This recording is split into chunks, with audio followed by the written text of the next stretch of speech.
Well, that brings us to the TCU Horned Frogs. Ryan, I'm going to come to you first. We're starting to get into the middle of the conference, and some of these teams, it's really hard to pick up on where we think that they're going to be. But I know that TCU holds a special place in your heart from the college football playoff loss that Michigan suffered to the Horned Frogs a few years ago. Any thoughts on TCU and their team this year? Yeah, Sonny Dykes and the Horned Frogs, the only team to get a win against future NFL MVP JJ McCarthy. And I still have nightmares of the pick six that night. I was at a New Year's Eve wedding with about 50 Ohio State buddies, and got to experience the loss with all them that night. So TCU will always have a special place in my heart because of that.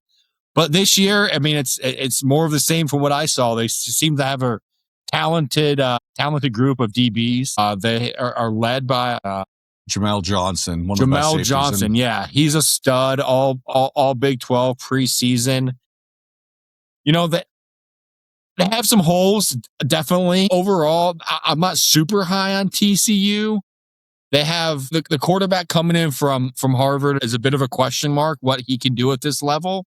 But I do believe in Sonny Dykes. Unlike Kenny Dillingham, this is a guy that I feel is the exact opposite, kind of no bullshit, gets it done, and a guy that I want to buy into. Looking at what they have coming back and looking at their production, it doesn't blow you away, but I still do believe in TCU overall. So even though I don't have a ton of expertise to add, I'm just going to add that I buy in on Sonny Dykes and what he's going to be able to do with these guys this year.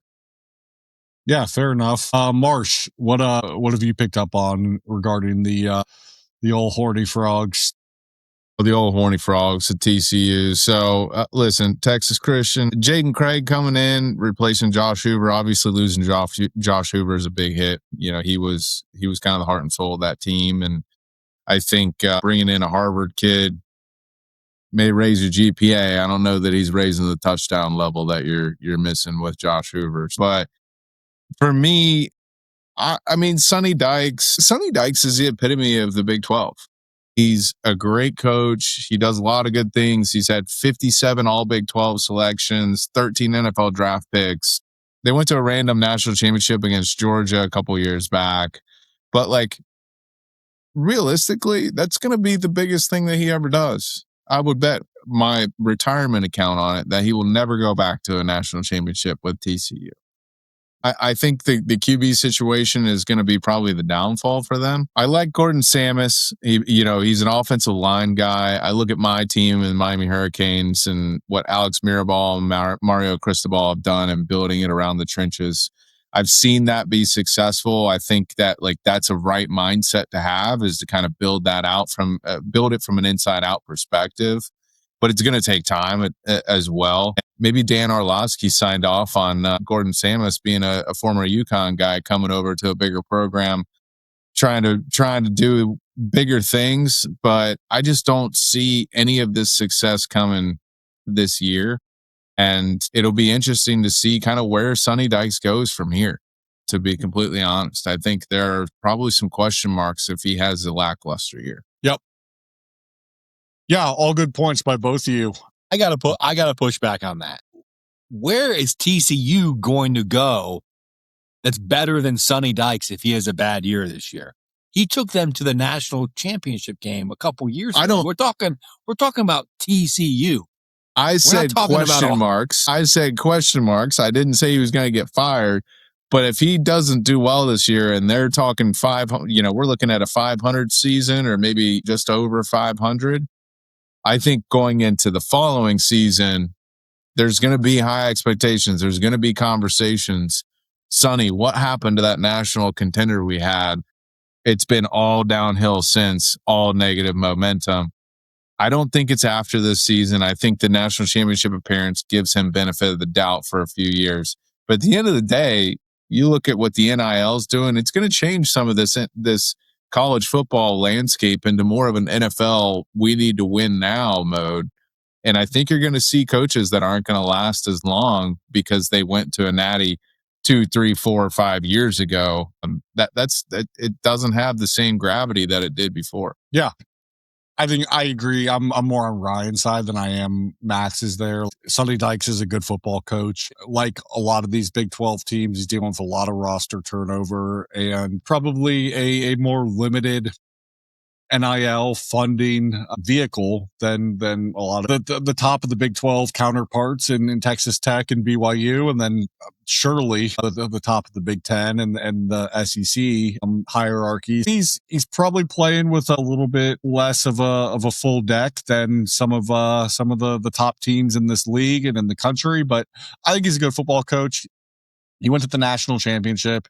He had one bad year where they went 5-7 a few years ago, and then he's had back-to-back 9-4 seasons. So, national championship and 2 9-4 seasons, 3 out of 4 years. Like I don't know what more you can expect at TCU than that kind of relevancy. So they'll keep him around. Now that being said, TCU they do need to kind of clean up some things from last season.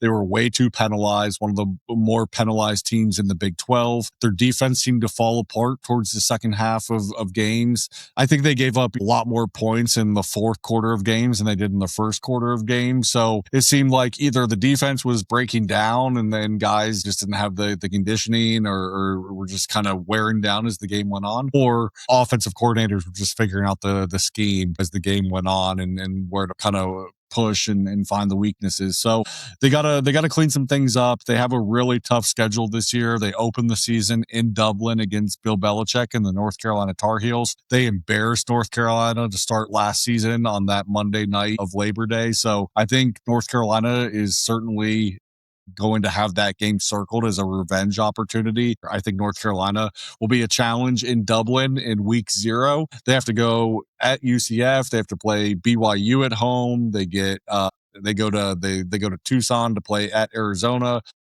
I mean, their last 4 games of the season are at Arizona, Kansas State, Utah, at Texas Tech. Just a murderer's row of the Big 12 kind of power players. So I think it's hard to be anything but lukewarm on this TCU team. But look, if the Big 12 is one of those situations this year where there's 9 teams in the mix, with 2 weeks left to go and there's 85 different scenarios on who could get to the Big 12 championship game, would it shock me if TCU is one of those 9 teams? No. Do I think that they've got the roster or the quarterback or dynamic difference makers on this team to really separate themselves and put themselves in that category with Texas Tech, Utah, BYU? Probably not, but I think we're probably looking at a 7-5, 8-4, 9-3 type of bowl team, just a solid, tough out, Sonny Dykes TCU team. So